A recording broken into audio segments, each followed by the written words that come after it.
Hey guys, and welcome to my guide for Amumu, the Sad Mummy. Amumu's passive is Curse Touch. His basic attacks lower the target's magic resistance. As you see here, Trinbrewer's magic resistance was 33, but now it's 18. This doesn't only help Amumu, but other magic dealers, leading to some serious wreckage. Since the duration is short, only put it on the person you're focusing first. Amumu's first ability is Banter's Toss. Amumu flings his tissue thing anyway. If he hits an enemy unit, he flings himself to them, stunning them for a short duration. Max this ability last. Use this on enemies to create leverage, use other abilities which we'll be talking about now. Amumu's second ability is Despair. When placed on, he will start crying, damaging enemies and draining Amumu's mana by the second. Although this does massive damage to tanks and people with massive amounts of health, you gotta remember to never let the rudder run, just like in Barney. Since you'll be looking for health and color reduction, there is little room for mana. Max this second. Amumu's third ability is Tantrum.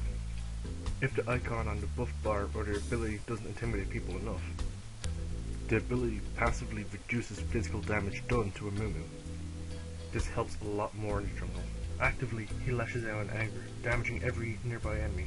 Basic attacks against Amumu reduce its duration, making this perfect for clearing jungles. Max this first. This also becomes spammable when being attacked by multiple units.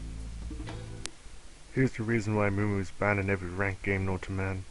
Amumu unleashes the curse of the Sad Mummy, stunning everyone for 2 seconds.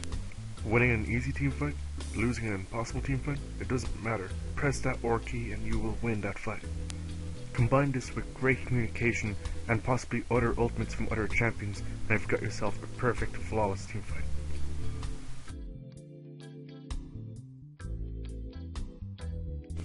For runes, I go Magic Penetration reds, Armor yellows, cooldown reduction blues, and movement speed quints. If you wanted to, you could replace movement speed quints with cooldowns, bringing it up to a steady 15% cooldown reduction. Plus blue buff and plus your masteries, it will bring you up to about 30% cooldown reduction.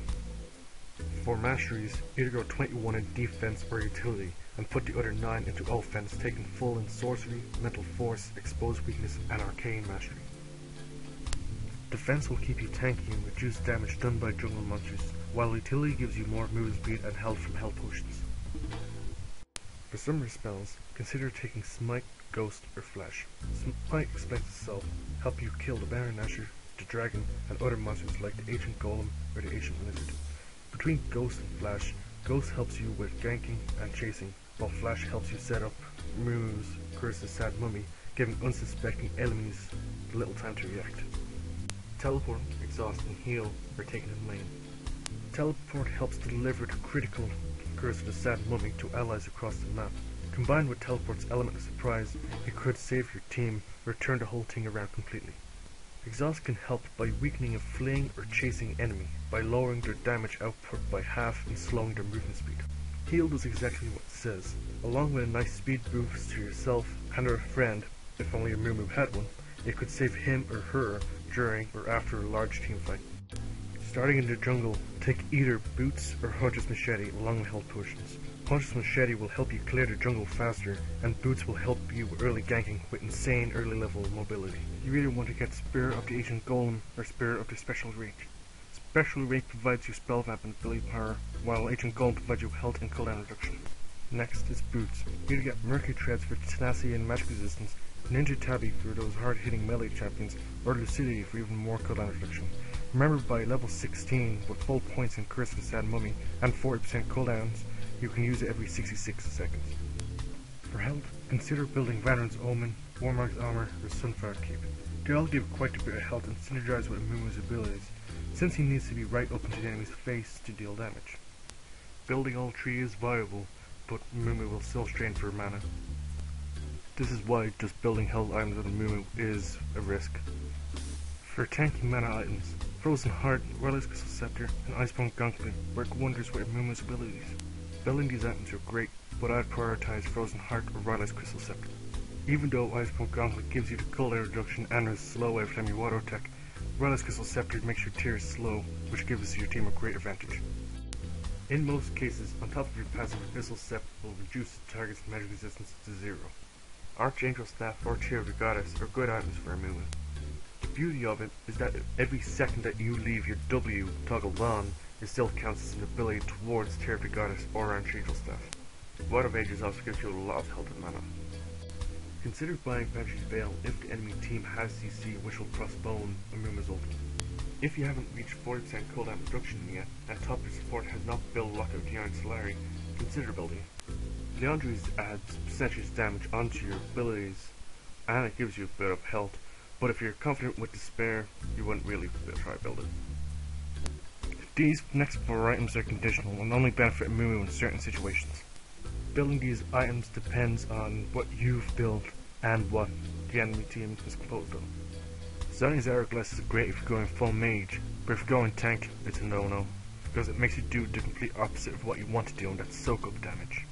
Tormail is a good item if you're looking to defend yourself from hard-hitting melee champions such as Yi, Fiora, or Tryndamere, but don't buy it if the enemy team is ability power based. If you need more mana, or if you're a bit shy on cooldown reduction, Aphion's Unholy Grail is nice, but you'd only really build it if you're going full mage. You wouldn't really build it if you have 40% cooldown reduction. Zeki's Herald is a bit weird. The only thing that really is helpful to Amumu with this item is cooldown reduction, but if anyone on your team is AD and they're desperately in need for AoE lifesteal, this item is just incredibly underrated. You can build these items any way you want. Just remember, once you get health and cooldown reduction out of the way, you can just test and experiment as much as you want. Hell, if your first 5 item is good, build something like Static Shiv, I don't know. Just don't forget about the cooldown reduction you get from runes and masteries, and make sure you don't go beyond 40%, because that's just a waste. As a Amumu, you want to look for other champions that can take full advantage of your passive and your ultimate. Orianna is an exceptional example for this. Like Amumu, most of her abilities are area of effect, and her ultimate is equally as devastating. With good communication, combining Orianna's command Shockwave and Amumu's Curse's Sad Mummy, the effects leave the enemy helpless. Morgana, Amumu, and Fiddlesticks are practically made for each other. In fact, their abilities are similar. Their first abilities are some sort of CC, they all share magic resistance reduction, and their ultimates are 3 pieces of a very, very scary ultimate. They'll be Shackles, Bandages, and Birds. Oh baby. Annie, Amumu, and Sona are also great. Since they do a large amount of damage in a short period of time, it works very well with Amumu's passive. They also have an ultimate which stuns enemies, which is easier to hit with Amumu's ultimate. So I'll be leaving you with a Baron Steel, which I've been hooting my own horn with for a while, just to say thanks to my friends for helping me record these, and thank you guys for watching. This is my first guide and my first video on the channel, so if you guys want to stick around and see more of my videos, these are very fun to make, believe it or not. But I'll see you guys, I'll catch you on the flip side or something like that. Bye.